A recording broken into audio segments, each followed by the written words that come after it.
One down की अगर हम बात करें, चाहे वो फॉर्मेट कोई भी हो, उसमें बहुत ज़्यादा एक इंपॉर्टेंट रोल हो जाता है जब वन डाउन के प्लेयर की बात होती है। और खास करके लॉन्गर फॉर्मेट में अगर इसे हम देखें तो और ज़्यादा ये इंपॉर्टेंट हो जाता है फैक्टर। कि T20 में अगर आपका वन डाउन का विकेट गिर भी गया तो ऐसा नहीं कि आप मैच में स्ट्रगल करें।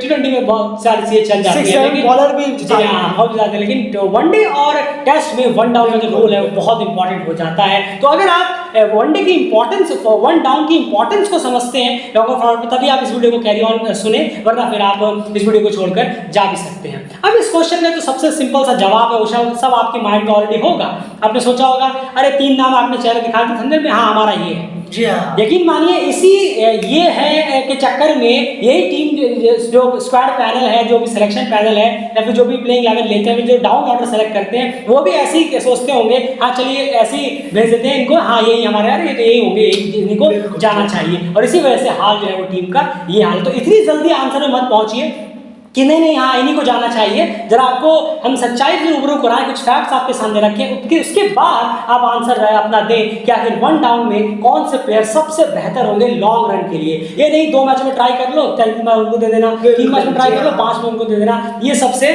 ओडीआई क्रिकेट में आप सक्सेस कभी नहीं कमा सकते। खैर अब आपके सामने हम स्टार्ट रखते हैं। सबसे पहले आपको ये बताएं कि लास्ट जो 10 ओडीआई गेम्स हुए हैं नेपाल के, वहां पर ये वन डाउन वाला जो विकेट है वो कितनी जल्दी गिरा है, इसकी अहमियत जो है वो टीम कितना कम समझ पा रही, कितनी जल्दी वन डाउन का प्लेयर जो टीम है वो खो देती है। आइए आपको बताएं लास्ट 10 गेम्स। बिल्कुल 10 इनिंग्स की बात करें तो अगर लास्ट मैच से देखें, लास्ट मैच से फिर पिछले 10 मैचों में देखें तो 32 रन की 32 रन बने, दूसरा विकेट गया, 18 रन बने, दूसरा विकेट गया, 30 रन बने, दूसरा विकेट गया, 19 रन बने, 21 रन बने और 62 रन बने।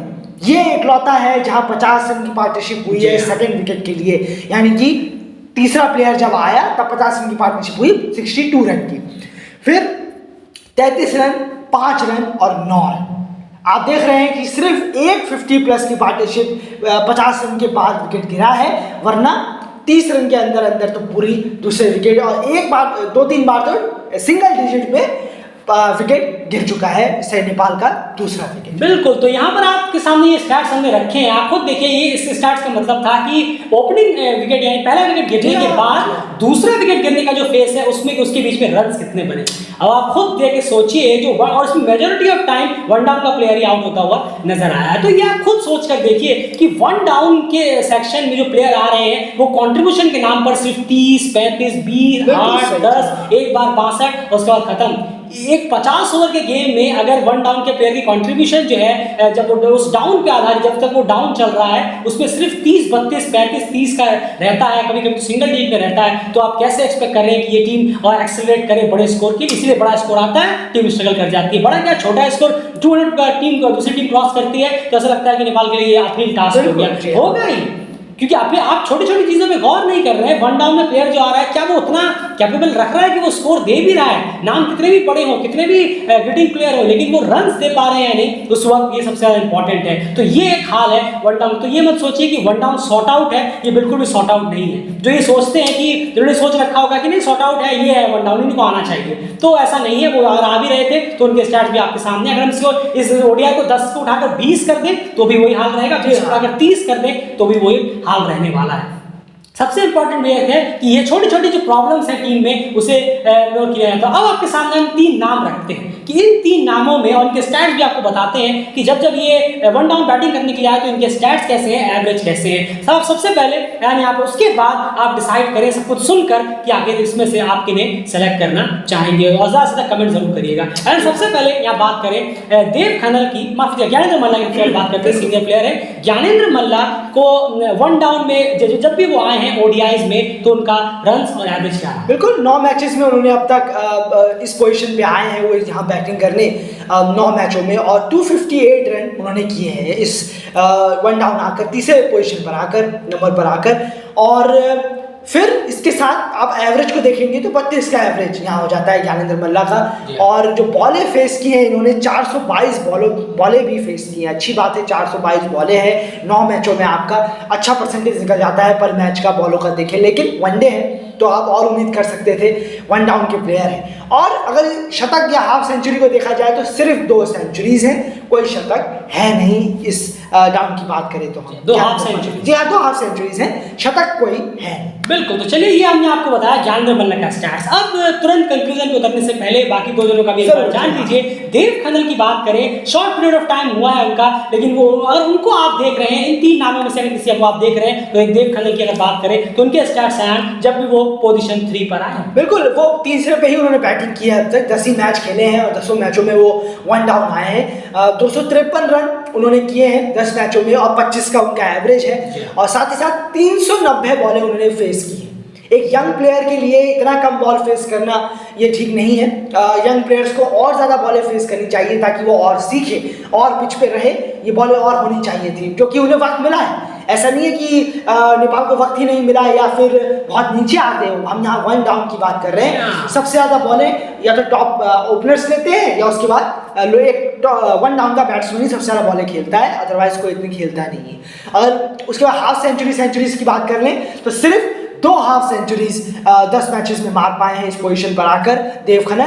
कोई सेंचुरी इनके बल्ले से निकली नहीं। बिल्कुल। तो ये आपको आपके सामने ऑप्शंस रख रहे हैं, साथ साथ में स्टैट्स भी रख रहे हैं ताकि आपके लिए आसान हो जाए पूरा कंक्लूजन को देखकर। और आपको ये भी बताया कि लास्ट टाइम मैचेस में क्या हाल रहा है, जीवन डाउन का विकेट कितनी जल्दी गिर गया है। सारे स्टैट्स हम आपके सामने लगातार रख रहे हैं, तो प्लीज एफर्ट के वीडियो को लाइक जरूर करिए। अब यहाँ पर तीसरा ऑप्शन एक और है, वो है रोहित पुड़ैल। जी हाँ, रोहित पुड़ैल अभी तक 1 डाउन उन्होंने बैटिंग करी नहीं है ओडीआईज की अगर हम बात करें, लेकिन उनके 2 डाउन के स्टैट्स यहाँ पर हम आपके सामने रख रहे हैं। उसके बाद आप यहाँ पर अपने आंसर रखने की कोशिश करिएगा जो हमारा सवाल होगा उससे रिलेटेड। सवाल क्या है वो जरूर सुनिएगा, लेकिन पहले रोहित पुड़ैल की बात करिए। बिल्कुल, 13 मैचेस उन्होंने अब तक चौथे पोजीशन पे खेले हैं, 2nd डाउन खेला है। 361 रन उन्होंने किए हैं अब तक, बहुत अच्छा रन किए हैं। 36 का उनका एवरेज है, एवरेज भी थोड़ा बेहतर है। और बॉलें कहें तो 495 बॉलें उन्होंने फेस की हैं अब तक, अपने नियर अबाउट 500 बॉलें उन्होंने फेस की है ओडीआई में, और 3 हाफ सेंचुरीज ही निकली हैं। यहाँ कोई सेंचुरीज नहीं है पर थोड़ा सा 30-40 उनका ज़्यादा है। हम देखते हैं जैसे वो करते ज़रूर हैं या आउट हो जाते हैं या 12-15 पे आउट हो जाते हैं, लेकिन फिर भी चलिए एवरेज अच्छा है, 36 का एवरेज है, संभाल लेते हैं इनिंग को, वो ज़रूर करते हैं। बिल्कुल। और जो सेंचुरी आई थी पीएनजी के खिलाफ, वो कौन से डाउन में आई थी उनके लिए?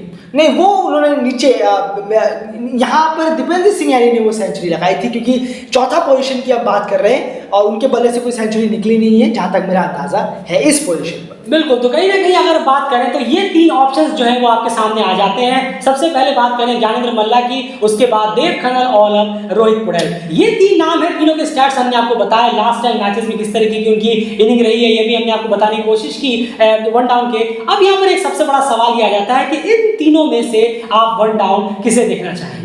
सारे हमने स्टैट्स आपके सामने रखे, सारी चीजें आपके सामने रखी। अब आपका जो अवस्था अब आप देखेंगे यहाँ पर आपको तीनों चीजें देखनी है कि उस प्लेयर ने रन्स कितने किए हैं, उस प्लेयर ने उनके प्लेयर का एवरेज कितना है और उस प्लेयर ने बॉल फेस कितने की है। जी हाँ, अगर आप बॉल फेस को नजरअंदाज कर देंगे तो कहीं ना कहीं इसका मतलब है कि आप 1 डाउन की इंपॉर्टेंस समझते नहीं है। इसलिए आपने बस शुरू में ही कहा था कि अगर आप नहीं समझते कि आपको लगता है इससे कुछ नहीं होता तो आप वीडियो छोड़ के उसके तो चले भी गए होंगे और यहाँ तक आए हैं, तो आपको मुझे उम्मीद है कि आप ये समझ रहे होंगे कि बॉल फेस भी कितना इंपॉर्टेंट होता है उस प्लेयर के लिए जो वनडे इंटरनेशनल में या फिर लॉन्गर फॉर्मेट टेस्ट में या वनडे में 1 डाउन पर आता है। तो कहीं ना कहीं आप बॉल फेस को भी ध्यान में रखिएगा, एवरेज को ध्यान में रखिए और उसके बाद रन्स को अगर आप ध्यान में रखते हैं तो ये सब कुछ मिलाकर वो एज अ 1 डाउन प्लेयर आप किसे देखना चाहेंगे नेपाल के लिए ओडीआईज में लगातार लॉन्ग फॉर्मेट। ये नहीं कि 3-4 मैच मौका देकर देख लो, ये देख लो का काम नहीं चलने वाला। आप काफी ओडीआईज खेल चुके हैं अभी तक, अगर आप देखेंगे तो आखिर आप सक्सेस कब हासिल करेंगे? आंसर क्या है अपना कमेंट बॉक्स में जरूर रखिए, ज्यादा कमेंट्स करिए, अपनी राय रखिए और जरूर बताइएगा कि आपने किन्हें चुना और क्यों चुना। खाली ये नहीं कि बता दिया कि किसने चुना, क्यों चुना, ये भी जरूर बताइएगा। इंतजार रहेगा आपके आंसर्स का। फिलहाल इस वीडियो में इतना ही। प्लीज वीडियो को एफर्टली लाइक जरूर करिए, शेयर करिए ताकि बाकी लोग भी इस वीडियो इस क्वेश्चन का आंसर दे सके। चैनल को सब्सक्राइब जरूर करिए।